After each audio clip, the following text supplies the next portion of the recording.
Coming home from a year-long UN peacekeeping deployment should feel like victory. Instead, walking into my suburban St. Louis house feels like entering enemy territory. The place reeks of vanilla candles and sanctimonious bullshit.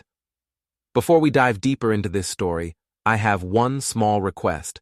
Please subscribe, drop a like, comment, and hit that hype button to boost this channel so more people can discover these incredible Reddit stories. Welcome home, honey. Leah's voice carries that fake Instagram sweetness she's perfected while I was dodging mortars in South Sudan. She's positioned herself perfectly for the photo, arms spread wide, wearing a dress that screams, devoted wife, but whispers, look at my ass for the camera. Behind her stands Pastor Craig Landon, all 43 years of his manufactured holiness beaming like he owns the place. Which, judging by how comfortable he looks on my couch, maybe he does. Omar! Craig extends his hand with that politician's grip. Brother, we've been praying for your safe return every single day. I've been Omar Haddad for 36 years. I know when someone's measuring me for a coffin. Craig's doing it with a smile that could sell ice to Eskimos and bullshit to saints. That's real thoughtful of you, Pastor. I shake his hand just hard enough to remind him I've spent 12 months learning creative ways to disable people. Though I'm curious why you're in my living room at 7 in the morning. Leah jumps in before Craig can answer. Oh, we were just finishing our morning devotional. Craig's been such a blessing, helping me and Tommy through your absence. Tommy, my 7-year-old son, who's currently hiding behind the couch like Craig might bite him. The kid who used to tackle me at the door is now studying his shoes like they hold the secrets of the universe. Tommy, come say hi to Daddy, Leah coos. But there's steel underneath the sugar. My boy approaches like he's walking to his execution. When I kneel down to hug him, he flinches. Actually flinches. I've seen that response in war zones. Kids who've learned that adults mean pain. Hey, buddy. I keep my voice soft. Miss me? Tommy nods but won't meet my eyes. Over his head, I catch Craig watching us with the intensity of a hawk eyeing a field mouse. There's something predatory in that gaze that makes my combat instincts start humming. Well, Craig announces, checking his Rolex because of course he wears a Rolex. I should let you folks have your reunion. Omar, I hope we can sit down soon. Leah's told me so much about you. I bet she has. After Craig leaves, trailing cologne and false promises, I take inventory. The house looks like a Christian bookstore exploded. Crosses on every wall, inspirational quotes in that curvy font that makes everything look like a middle-aged woman's Facebook post. The coffee table is buried under devotional books and something called Surrendering to God's Plan for Marriage. You've been busy, I observe. Leah's already pulling out her phone, probably posting about my homecoming to her prayer circle. Oh, Omar, you can't imagine how much I've grown spiritually this year. Craig has been such a gift. He's helped me understand that everything happens for a reason, even your deployment. Right. God wanted me dodging bullets so you could find Jesus. Don't be sarcastic. This is important. She's got that tone now, the one that means I'm about to get a lecture. Craig says that military men often struggle with spiritual authority when they come home. You're used to being in control, but now you need to learn to submit to God's plan for our family. Submit. That's an interesting word choice. I've heard it before, usually from men who want to control women. Funny how it sounds the same coming from my wife. Where am I sleeping? I ask, noticing my duffel bag is still by the door. Oh! Leah's cheeks flush. Well, I've been using our room for my prayer time and Bible study. I thought you might be more comfortable in the guest room for now. You know, until you adjust. Until I adjust to being a guest in my own house. That night, lying on the guest bed that smells like lavender and loneliness, I listen to the house settle around me. Through the thin walls, I can hear Leah on the phone in what used to be our bedroom. He seems so angry, Craig, she's whispering. I don't think he understands the spiritual journey I've been on. Maybe you could talk to him? Craig's voice is a low rumble through the phone speaker, but I catch enough words to get the picture. Spiritual warfare, resistant, prayer covering, authority. I've heard this language before, in briefings about cult recruitment, the vocabulary of control dressed up in holy words. My phone buzzes. A text from my buddy Tony, who's been keeping an eye on things while I was gone. Dude, we need to talk. Coffee tomorrow? There's stuff you need to know about that pastor. I text back, 0800, usual place. Through the wall, Leah is still whispering to Craig, planning something. In my experience, when people whisper about you after midnight, you're either getting a surprise party or getting screwed. Given the crosses on every wall, and the fact that I'm sleeping alone, I'm betting on screwed. Tomorrow, I'll start figuring out what happened to my family while I was gone. Tonight, I'll lie here and listen to my wife plan my spiritual rehabilitation with a man who looks at my son like he's sizing him up for something. I've survived mortar attacks and roadside bombs, but this, coming home to find strangers living in your life, this might be the fight that finally breaks me. Tony's Diner serves coffee strong enough to wake anyone up and gossip hot enough to burn reputations. My old partner from the police academy slides into the booth across from me, his expression grim. You look like shit, Omar. Thanks. You look like a cop who's about to ruin my day. Tony dumps 3 sugars into his coffee and sighs. That pastor of yours, Craig Landon, what do you know about him? Besides the fact that he's apparently moved into my house? Not much. Leah found him about 6 months ago. Why? We've had complaints, nothing that sticks, but... Tony pulls out his phone, shows me a photo. Recognize her? It's a woman about Leah's age, hollow-eyed and exhausted. Should I? Sarah Mitchell, used to attend Landon's church, filed a report 3 months ago claiming he was spiritually abusing her teenage daughter. Said he convinced the girl she was possessed needed special private counseling sessions. My coffee suddenly tastes like ash. What happened to the report? Disappeared. Sarah recanted, said she was confused and spiritually attacked. Moved her family to Kansas a week later. Tony leans forward. Omar, there's been 5 similar complaints in the past 2 years, all recanted, all families moved away. And nobody thought this was worth investigating. Hard to investigate spiritual abuse when the victims keep changing their stories.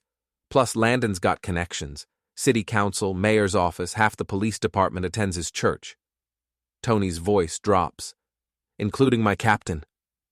I think about Tommy flinching away from me, about Leah whispering strategy with Craig at midnight. Tony, I need you to do something for me. Unofficial. Name it. Background check on Landon, real deep dive, and I need to know who's been visiting my house while I was gone. Tony nods. Already started. Your neighbor, Mrs. Franklin, keeps detailed notes about everything that happens on your street. Real detailed. Want to guess who's been spending a lot of time at your place? I don't need to guess. But I need details. Mrs. Franklin is 83 years old and has been watching our neighborhood like a hawk since the Carter administration. Her living room window provides a perfect view of my front door, and she's got the memory of an elephant and the curiosity of a cat. Omar! She practically drags me inside, glancing around like we're conducting a covert operation. I was hoping you'd come by. Sit down, honey. We need to talk. Her coffee table is covered with notebooks, each one labeled with dates. She opens the most recent one, and I see pages of meticulous handwriting documenting the comings and goings of every house on the street. That pastor, she begins without preamble. He's been at your house 3-4 times a week since February. Sometimes he stays until 10-11 at night, always leaves through the back door. She flips through pages, showing me entries. 3:15, pastor arrived 7 p.m., left 10:30 p.m. via back gate. Leah walked him to car. Long conversation. 3:22, pastor's car in driveway 2, 6 p.m., Tommy crying in backyard afterward. Mrs. Franklin, I keep my voice steady. Did you ever see anything inappropriate? Her lips purse into a thin line. Define inappropriate. Because if you mean, did I see him put his hands on your wife? Yes. If you mean, did I see him discipline your son in ways that made me want to call the police? Yes. If you mean, did I see behavior that would make any decent person sick to their stomach? Then yes, yes, and yes again. She pulls out a manila folder. I wrote it all down. Dates, times, witnesses. That man has been treating your house like his personal kingdom and your family like his subjects. I scan through her notes. The pattern is clear and damning. Craig's visits increased in frequency and duration. Tommy's outdoor playtime decreased. Leah started having prayer meetings with other women from the church, always when Craig was there. Mrs. Franklin, would you be willing to give a statement to the police? Honey, I've been waiting for someone to ask me that question for months. That evening, I arrive home to find Craig's car in my driveway again. Through the window, I can see him sitting at my kitchen table, Leah hanging on his every word, while Tommy sits rigidly in his chair. I walk in without knocking. It's still my house, after all. Omar! Leah jumps up, guilty as sin. We weren't expecting you back so soon. Clearly. I look at Craig, who's made himself comfortable with a cup of coffee and what looks like my son's homework spread in front of him. Pastor. Working late? Just helping Tommy with his math, Craig says smoothly. Education is so important, don't you think? Especially proper guidance from the right authority figures. Tommy looks up at me with eyes that scream, "Help me." Tommy, go to your room, I say quietly. Actually, Craig interrupts, we're not finished here. Tommy needs to complete his work, and I promised Leah I'd help him understand the importance of obedience. I said go to your room, Tommy. My son looks between Craig and me, clearly torn. The fact that he's hesitating, that he's afraid to obey his own father, tells me everything I need to know about what's been happening in this house. It's okay, buddy, I say gently. Go on. Tommy bolts from the room like he's been released from prison.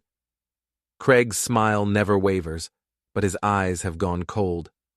Omar, I understand you're adjusting to being home, but Tommy needs consistency, structure. He's been learning to respect authority while you were gone. Whose authority would that be, Craig? Well, in the absence of a father figure, I let that hang in the air for a moment. I'm here now. Yes, but physical presence isn't the same as spiritual leadership. Leah and I have been discussing Tommy's need for proper guidance, a strong male role model who can teach him about submission to God's will. Leah nods eagerly. Craig thinks Tommy might benefit from some special mentoring, one-on-one time to help him work through his behavioral issues. What behavioral issues? He's been acting out, Leah says. Rebellious. Craig says it's because he hasn't learned proper respect for authority. I look at this man sitting at my kitchen table drinking my coffee, discussing my son's need for one-on-one time and submission, and something cold and dangerous settles in my chest. Get out of my house. Craig's eyebrows rise. Excuse me? You heard me. Get out. Omar, Leah gasps. You can't talk to Craig like that. He's a man of God. He's a man in my house without my permission, discussing private time with my 7-year-old son. So I'll say it again. Get out. Craig stands slowly, his mask finally slipping enough to show the predator underneath. Omar, I can see you're struggling with spiritual warfare. It's common for military men.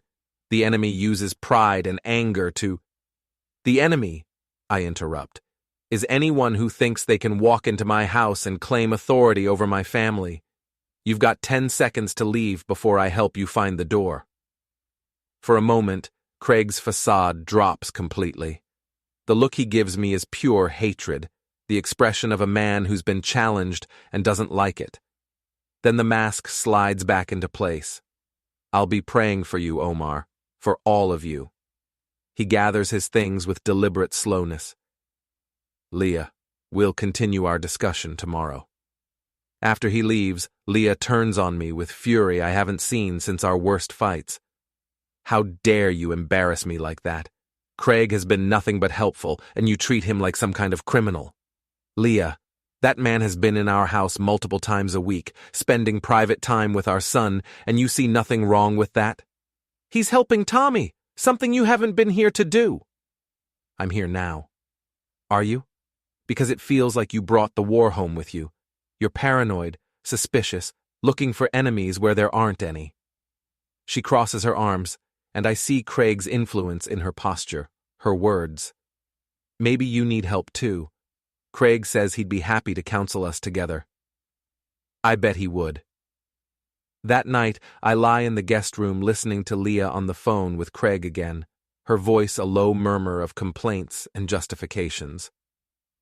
I've been home 3 days, and I'm already the enemy in my own house. But I've fought enemies before, and I've never lost a war I was determined to win. The next morning, I wake up to find Leah gone and a note on the kitchen counter. Took Tommy to school early. Prayer meeting at church. Don't wait up. L. It's 6 a.m. School doesn't start until 8:30. I call Tommy's school. Hi, this is Omar Haddad, Tommy's father. I wanted to confirm what time he was dropped off this morning. Mr. Haddad? Tommy isn't here. According to our records, Mrs. Haddad called in sick for him today. The cold feeling in my chest spreads to my limbs. I try Leah's cell, straight to voicemail.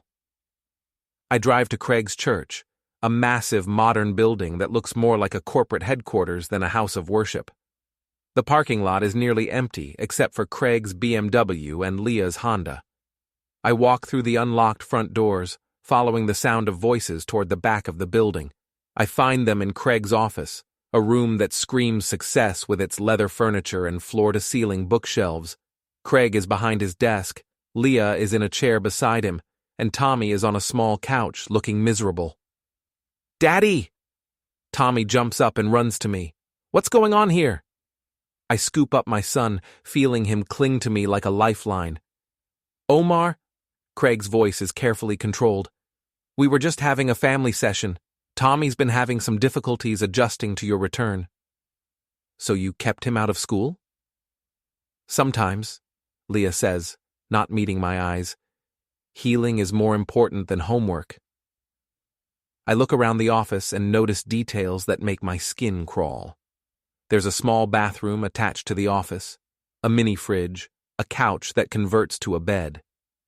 This isn't just an office, it's a private retreat where Craig can isolate people for hours. Tommy, I say quietly, go wait in the car. But Daddy, it's okay, just wait in the car.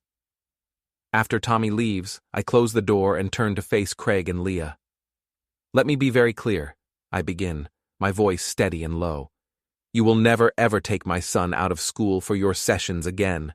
You will not meet with him privately. You will not touch him, counsel him, or discipline him. Are we clear? Craig leans back in his chair, fingers steepled. Omar, I understand you're feeling threatened.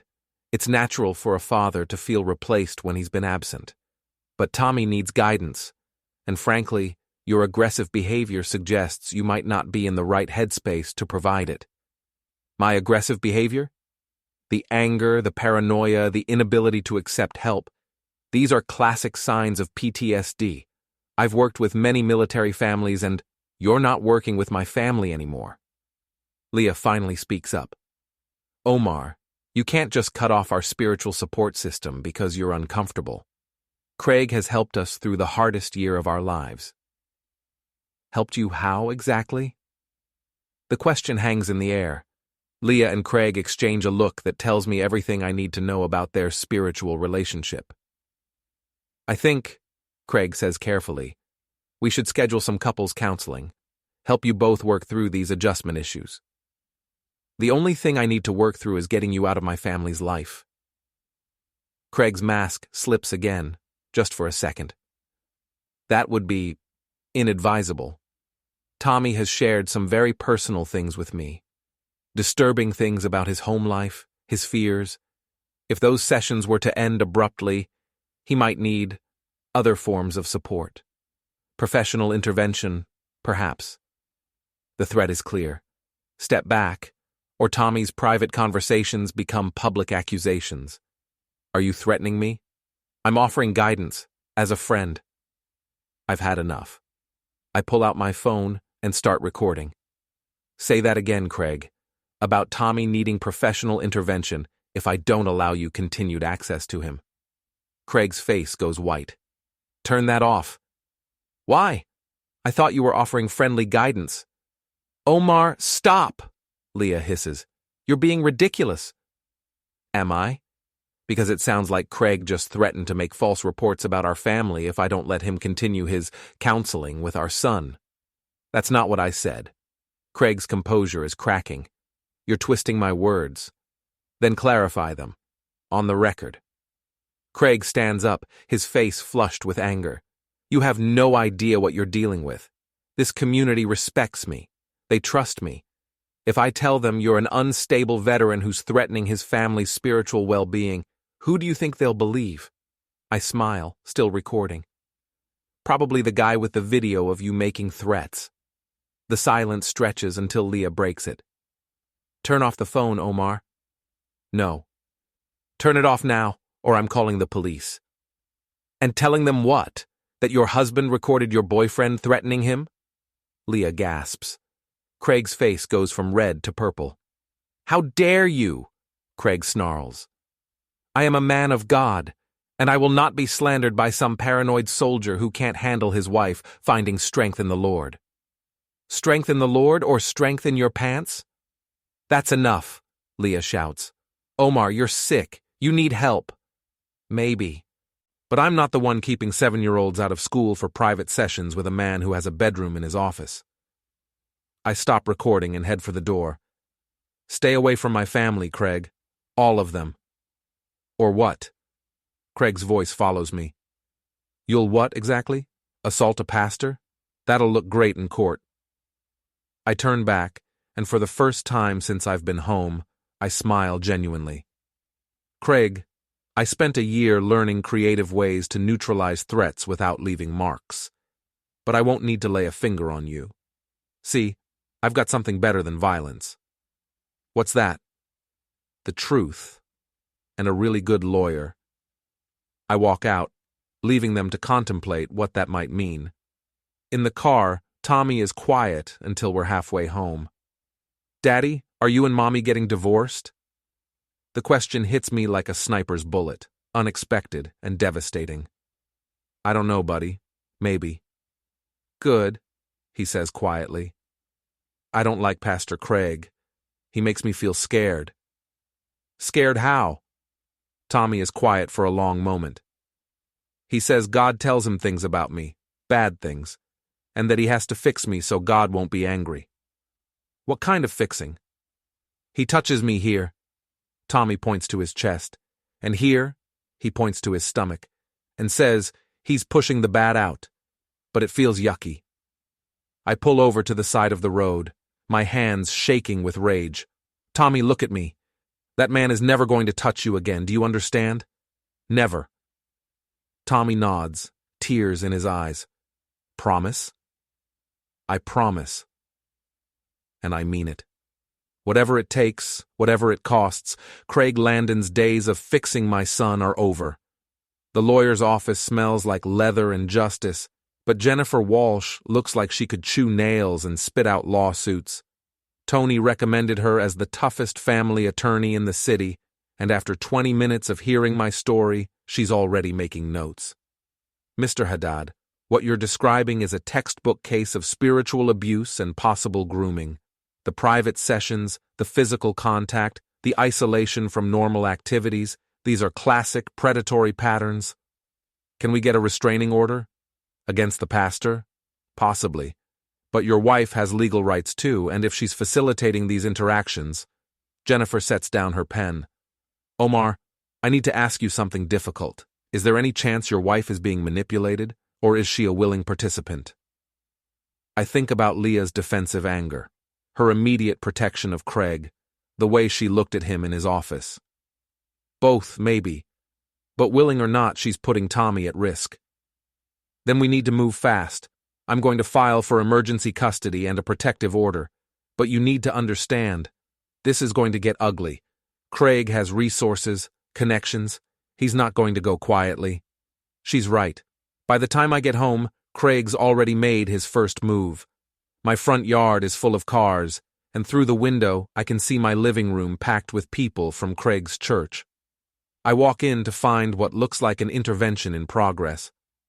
Craig is holding court from my own couch, surrounded by a dozen church members, while Leah sits beside him looking like a martyred saint. Omar! Deacon Mark, Craig's right-hand man, stands up. We've been waiting for you. We're here because we're concerned. Concerned about what? Your spiritual condition, says a woman I don't recognize. Leah has shared some troubling things about your behavior since you returned. Such as? Craig takes over, his voice dripping with false compassion. Paranoia, aggression, threats against God's servants. Omar, we're here because we love you and want to help. I look around the room at these strangers in my house, these people who think they have the right to judge my spiritual condition based on Craig's lies. Get out. Omar, Craig continues, running from help isn't the answer. You're clearly struggling with— I said get out, all of you. We're not leaving, Deacon Mark announces. Not until you agree to get the help you need. The help I need is for you people to get out of my house. This isn't just your house, Leah speaks up. It's our house, and these are our friends, our spiritual family. Your spiritual family can meet at the church, not in my living room. Craig stands up slowly. Omar, I think you're proving our point. This anger, this hostility toward people who are trying to help, it's exactly what we're concerned about. The room murmurs agreement. I'm outnumbered 12-1 in my own home, being lectured by people who've never met me about my spiritual deficiencies. You want to know what I'm angry about? I ask. I'm angry that you people think you can take over my house, manipulate my wife, and abuse my son in the name of God. Gasps around the room. Abuse? Someone whispers. That's a very serious accusation, Craig says, his voice calm. Do you have any proof of this alleged abuse? I have my son's testimony. The testimony of a confused 7-year-old who's been coached by a paranoid father? Craig shakes his head sadly. Omar, this is exactly the kind of delusional thinking that concerns us. Tommy's lying? Tommy is a child caught between his mother's faith and his father's hostility. Children often say what they think adults want to hear. The room nods along. These people are buying every word. Fine, I say. Everyone out, now. If you don't leave, I'm calling the police. On what grounds? Deacon Mark asks. We're here at Leah's invitation. I look at my wife, who won't meet my eyes. Leah? They're our friends, Omar. Our support system. If you can't handle that, the threat hangs in the air. Accept their presence or lose my family. Everyone out, I repeat, except Leah and Craig. The crowd reluctantly files out, whispering among themselves about my spiritual condition and poor Leah's burden.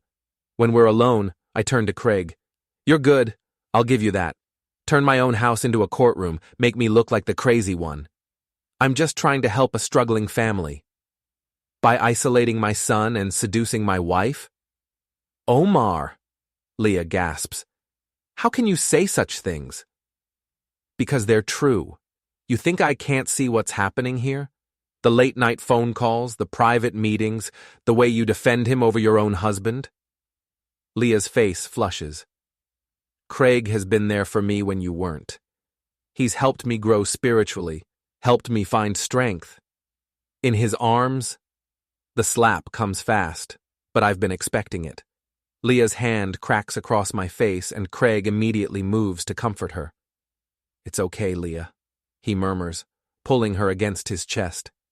He's lashing out because he's in pain.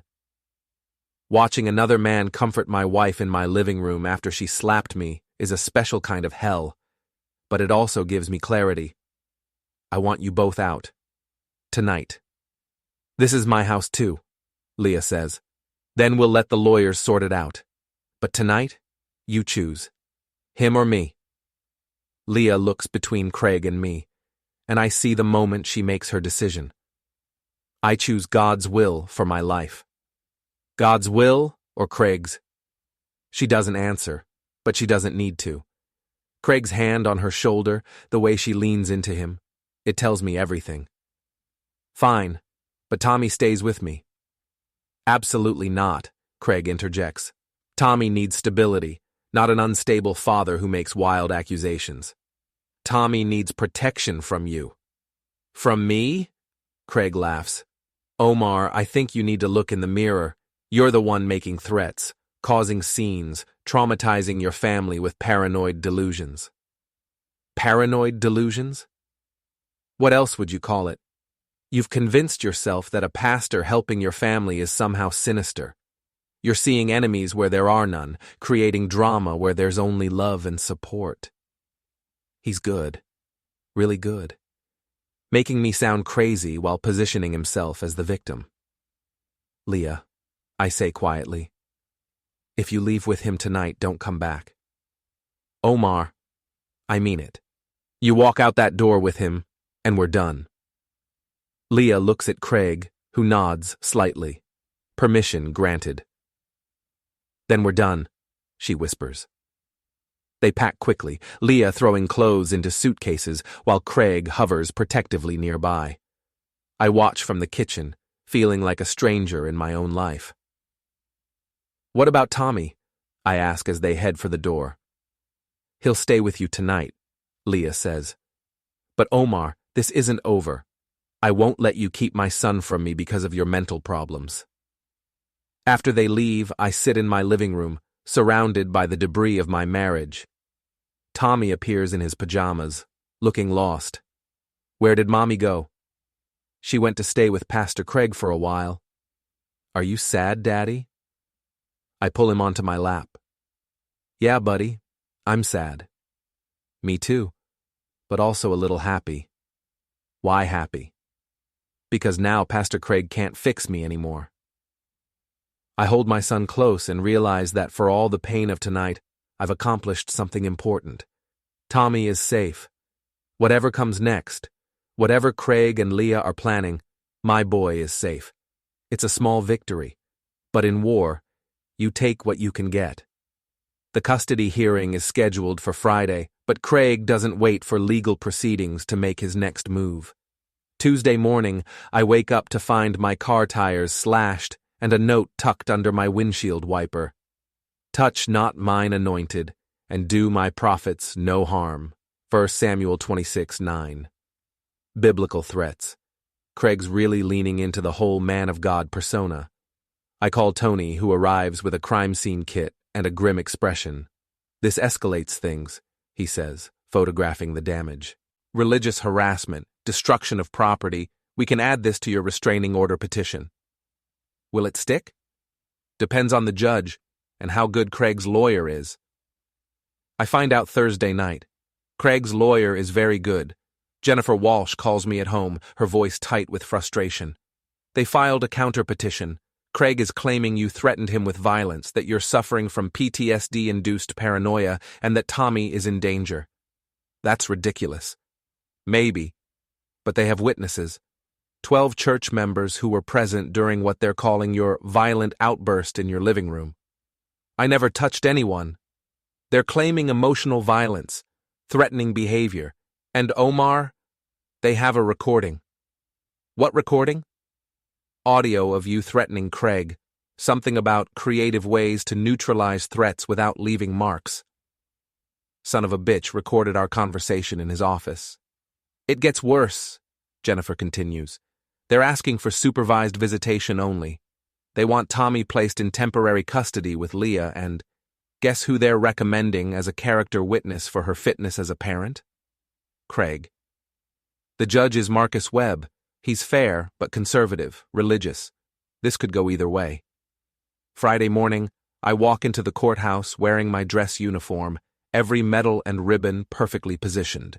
If we're playing the optics game, I'm going to remind everyone that I've served my country with honor. Craig and Leah are already there with their lawyer, a sharp-dressed woman who looks like she charges by the minute. Craig is wearing his most humble pastor outfit, simple black suit, small crosspin, Bible in hand. Leah looks like a grieving widow, all pale and tragic. Your Honor, Craig's lawyer begins, we're here because a decorated veteran has returned from deployment with severe psychological issues that are endangering his family. She plays the recording of my threat to Craig, making it sound like a promise of violence rather than a statement of capability. She presents testimonies from the church members who witnessed my outburst. She paints a picture of a dangerous, unstable man who needs help, not custody. Then it's Jennifer's turn. Your Honor, what we have here is a classic case of spiritual abuse and manipulation. Pastor Landon has systematically isolated Mrs. Haddad from her husband, inserted himself into their marriage, and gained inappropriate access to their minor child. She presents Mrs. Franklin's detailed logs, Tommy's statements about uncomfortable touching, and evidence of Craig's pattern of behavior with other families. Furthermore, Jennifer continues, the so-called threats Mr. Haddad made were in response to Pastor Landon's explicit threat to make false reports if Mr. Haddad didn't allow continued access to his son. The judge listens to everything, his face impassive. When both sides finish, he calls for a brief recess. It could go either way, Jennifer whispers.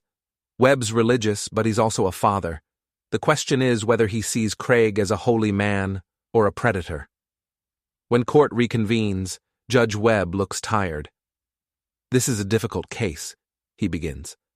On one hand, we have concerns about Mr. Haddad's adjustment to civilian life and his apparent hostility toward his wife's religious community. On the other hand, we have troubling allegations about inappropriate conduct with a minor child. He pauses, looking at both sides. I'm going to order supervised visitation for both parents pending a full investigation by Child Protective Services. Tommy will be placed temporarily with his maternal grandmother while we sort this out. It's not what I wanted, but it's not a complete loss either. Tommy will be safe from Craig, even if he's not with me. As we file out of the courtroom, Craig approaches me.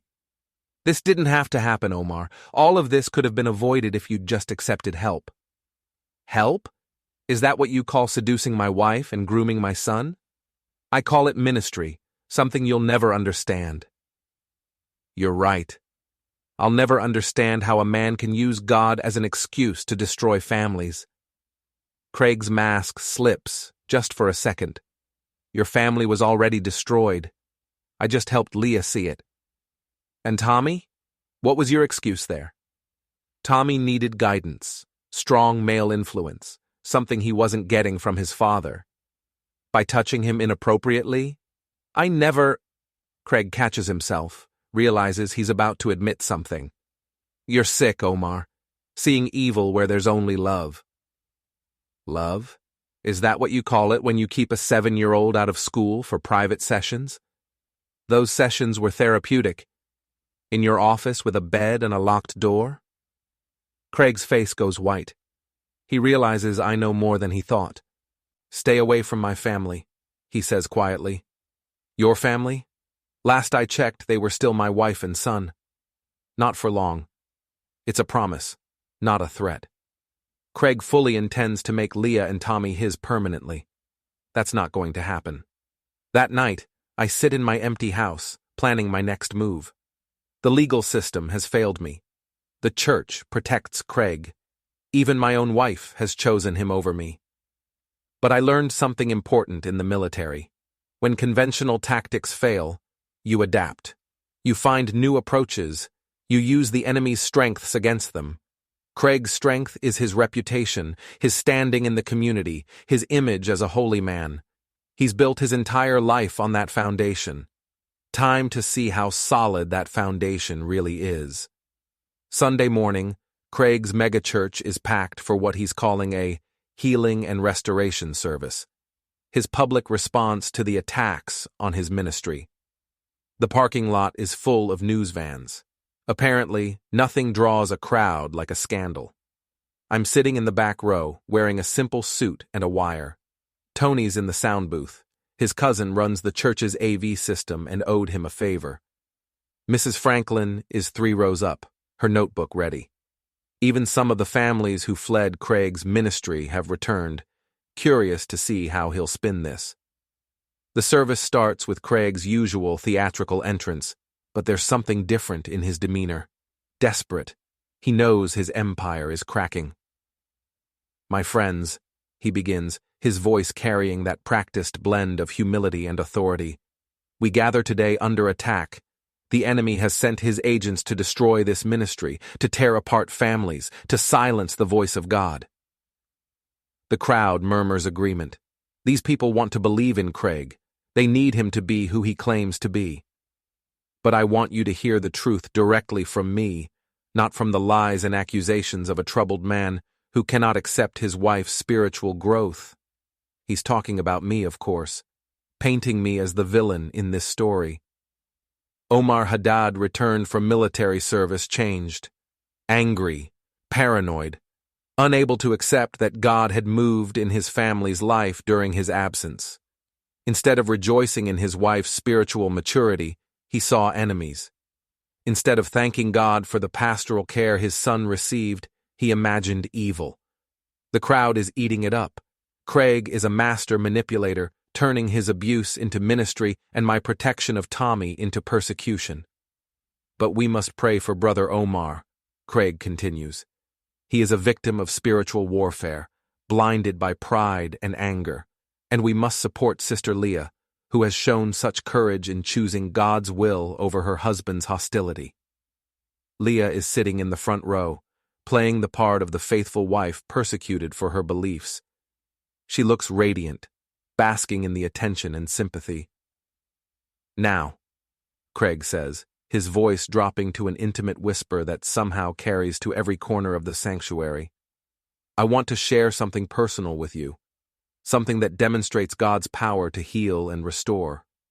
He gestures to Tommy, who's sitting beside Leah, looking miserable. Tommy Haddad has been caught in the middle of this spiritual battle. His father has filled his young mind with lies and fears about the very people trying to help him. But God has given me a special burden for this child. My hands clench into fists. He's going to use my son as a prop in his performance. "Tommy, would you come up here, son?" Tommy looks terrified, but Leah nudges him forward. My 7-year-old son walks to the stage like he's walking to his execution. Craig puts his hand on Tommy's shoulder, and I see my boy flinch. "Tell everyone, Tommy. Tell them about the lies your father told you about Pastor Craig." Tommy's voice is barely a whisper. He said you were bad. And what do you know now?" Tommy looks out at the crowd, then at his mother, then at Craig. I can see him calculating, trying to figure out what answer will get him out of this situation safely. I know Daddy was wrong." The crowd erupts in praise. "Hallelujah! Praise God! Out of the mouths of babes." But I'm watching Tommy's face, and I see something Craig and the crowd miss. My son's eyes find mine across the sanctuary, and he mouths a single word: "Help." That's my cue. I stand up, and the sanctuary falls silent. "Excuse me, Pastor," I call out, my voice carrying clearly in the sudden quiet. "I'd like to respond to some of those accusations." Craig's face goes white. "This is not the time or place." "Actually, it's the perfect time and place. You've just spent 20 minutes talking about me, lying about me, and using my son as a prop. I think I deserve a chance to respond." I start walking toward the front, and Craig realizes he's trapped. If he refuses to let me speak, he looks like he's hiding something. If he lets me speak, he loses control of his narrative. "Of course, Brother Omar," he says through gritted teeth. "We welcome dialogue." I reach the stage and gently take Tommy's hand.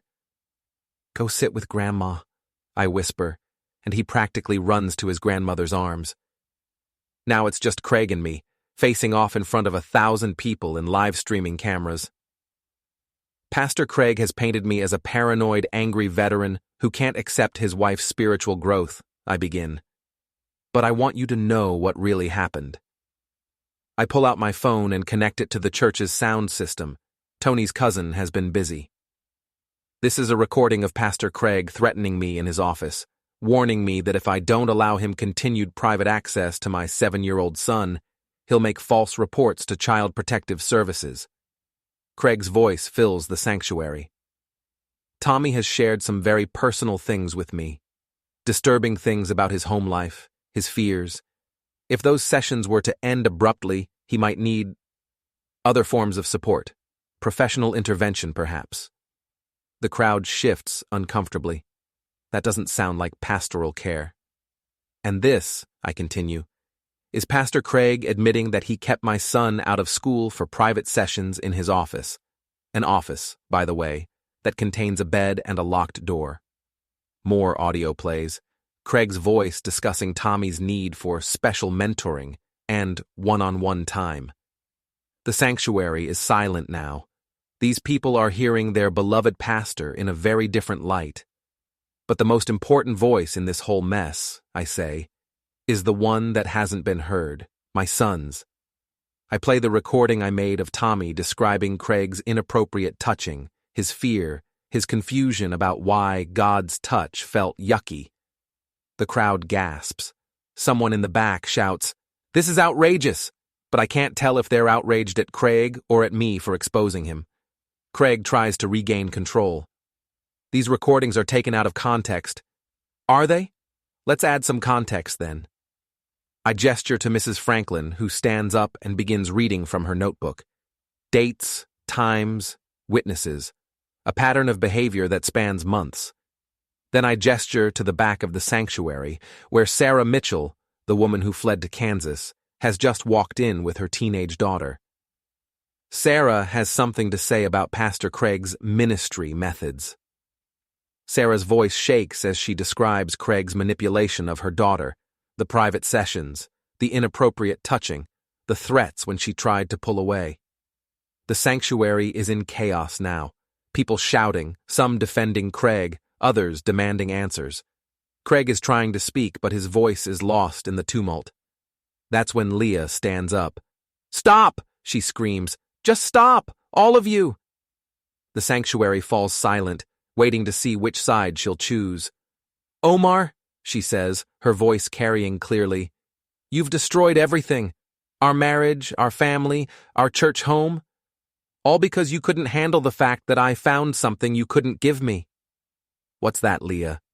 Purpose, meaning, a man who actually cared about my spiritual growth instead of just using me. Using you? I'm not the one who moved into our house while you were vulnerable and lonely.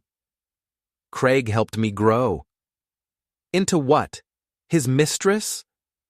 The words hang in the air like a bomb waiting to explode. Leah's face goes red. "How dare you? It's true, isn't it? All those late nights, all those private counseling sessions, all that spiritual intimacy. He seduced you, Leah, and you let him." "I love him," she shouts, and the sanctuary erupts again.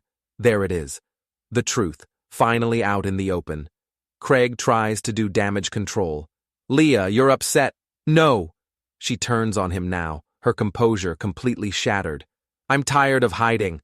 I'm tired of pretending this is just about ministry. I love you, Craig, and I don't care who knows it." The sanctuary is in complete pandemonium. People are shouting, crying, streaming toward the exits. Craig's carefully constructed image is crumbling in real time. But I'm not done yet. "There's one more thing," I announce, and somehow my voice cuts through the chaos. I pull out a manila envelope and dump its contents on the pulpit. Bank statements, receipts, financial records. While Pastor Craig was providing spiritual guidance to my wife, he was also helping himself to the church's building fund.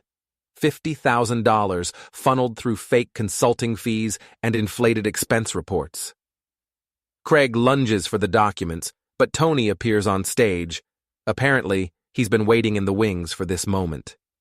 "Craig Landon," Tony announces, showing his badge. You're under arrest for embezzlement, fraud, and child endangerment.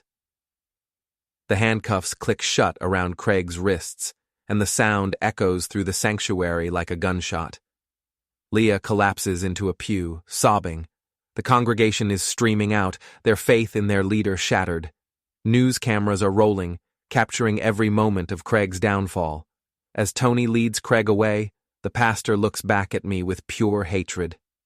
"You think you've won?" he snarls. "You've destroyed everything, your marriage, your son's mother, this entire congregation. Was it worth it?" I look around the sanctuary at the chaos, the broken people, the shattered illusions. Then I look at Tommy, safe in his grandmother's arms, no longer afraid. "Yeah," I say. "It was."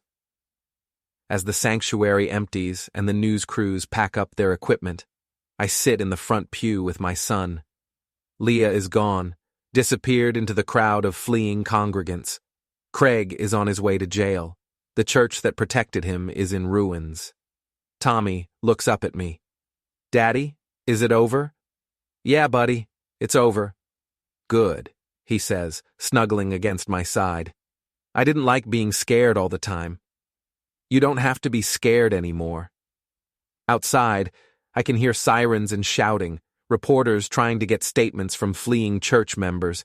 Craig's empire is collapsing, taking down everyone who enabled him. I think about Leah, about the woman I married and the stranger she became. I think about the friends who chose Craig's version of the truth over mine. I think about the system that almost failed to protect my son. But mostly, I think about Tommy, safe in my arms, finally free from the man who called abuse ministry and manipulation love. The tribunal has delivered its verdict. Justice, served cold and public and final.